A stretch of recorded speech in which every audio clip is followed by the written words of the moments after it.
قرآن کہتا ہے ذالک تقدیر، یہ تقدیر عربی میں کہتے ہیں مینجمنٹ کو، انتظام کو، نظم و ضبط کو۔ اتفاق سے یہ نظم وجود میں نہیں آ گیا۔ سائنسدانوں سے آپ سوال پوچھیں گے وہ کہیں گے ہمیں نہیں پتا کیسے وجود میں آ گیا۔ قرآن اپنے وجود کو، اپنی قدرت کو ثابت کرنے کے لیے صرف کائنات کی تخلیق کا حوالہ نہیں دیتا، اس کی مینجمنٹ کا، کہ ہر کام ٹائم پہ کیوں ہو رہا ہے، ہر کام ایک دوسرے سے لنک کیوں ہے۔ تو یہ جو کائنات میں ہمیں مینجمنٹ نظر آتی ہے، قرآن کا یہ دعویٰ ہے العزیز، یہ ایک ایسی ذات کی طرف سے مینجمنٹ ہے، العزیز پاورفل بھی ہے اور العلیم اس کا علم بھی کامل۔ پہلے تو اپنا ایمان آپ مضبوط کریں کہ ہم بنے نہیں ہیں بلکہ ہم بنائے گئے۔ اللہ سب سے پہلے کس کے حقوق بیان کرتا ہے؟ اپنے حقوق۔ آج ہمارے تعلیمی اداروں سے، ہمارے گھروں سے اگر کسی کا حق نکل رہا ہے نا تو وہ کون ہے؟ اللہ۔ ماں باپ اولاد کو اپنے حقوق سکھاتے ہیں، شوہر بیگم کو ہمیشہ یہ تانے دیتا رہتا ہے بات بات پہ میں تمہارا شوہر ہوں، بیگم صاحبہ بات بات پہ یہ تانے دیتی رہتی ہیں میں آپ کی وائف ہوں۔ شوہر بیوی کو اپنے حقوق، بیوی شوہر کو اپنے حقوق، اماں ابا اولاد کو اپنے حقوق، اولاد اماں ابا کو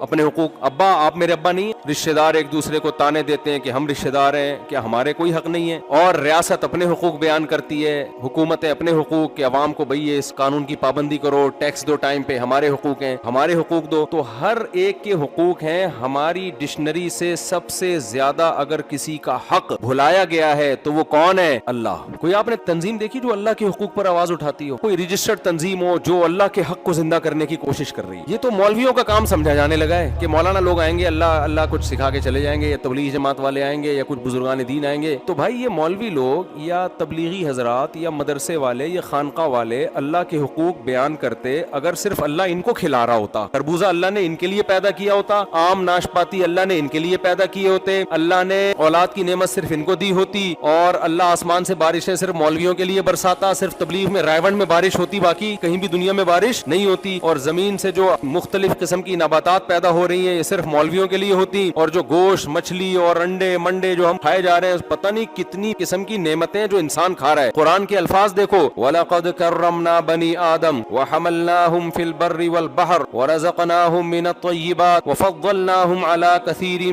مِّمَّنْ خَلَقْنَا تَفْضِيلًا۔ اللہ فرماتے البتہ تحقیق ہم نے بنی آدم کو بڑی عزت دی ہے، ایک ایک نعمت میں اس کے ایسے محتاج ہے کہ ذرا سی نظر ہٹا دے تو ہمارا بیڑا غرق ہو جائے، اتنے فقیر ہے۔ میں نے بنی آدم کو جو نعمتیں دی ہیں وہ گویا میں اس کو عزت دے کے یہ نعمتیں دے رہا ہوں، ایسے نہیں بھکاریوں کی طرح پھینک رہا میں۔ بہت رسپیکٹ دی ہے ہم نے انسان کو، بڑی عزت دی ہے ہم نے انسان کو۔ وَحَمَلْنَاهُمْ فِي الْبَرِّ وَالْبَحْرِ، اے اللہ کیسے تو نے ہمیں عزت دے دی، کیا کیا ہے بھائی؟ اللہ کہتے ہیں تم واحد مخلوق ہو جس کو میں نے سمندر پہ بھی سوار کیا، جس کو میں نے خشکی پہ بھی سوار کیا، سمندر بھی تمہارے تابع بنا دیا اور خشکی بھی تمہارے تابع، پوری روئے زمین کو مسخر کر دیا تمہارے لیے۔ وَرَزَقْنَاهُمْ مِنَ الطَّيِّبَاتِ، اور ہم نے جو تمہارا رزق متعین کیا وہ پاکیزہ چیزیں ہیں، پاکیزہ۔ جانور چھیچڑے کھا رہے ہوتے ہیں، مردار کھا رہے ہوتے ہیں، اور ایک ہی قسم کی غذا ساری زندگی کھاتے رہتے ہیں۔ انسان کی خوراک کتنی زبردست، چھلکا جانوروں کو کھلاتا ہے، اندر کا جو مغز ہے گودا ہے وہ خود کھاتا ہے بیٹھ کے۔ بادام کا اوپر کا چھلکا ہم نکال کے بکریوں کو کھلا دیں گے اور اندر کا مغز ہم کھائیں گے۔ کیلے کا چھلکا بکری جس میں ذائقہ نہیں ہے، کینو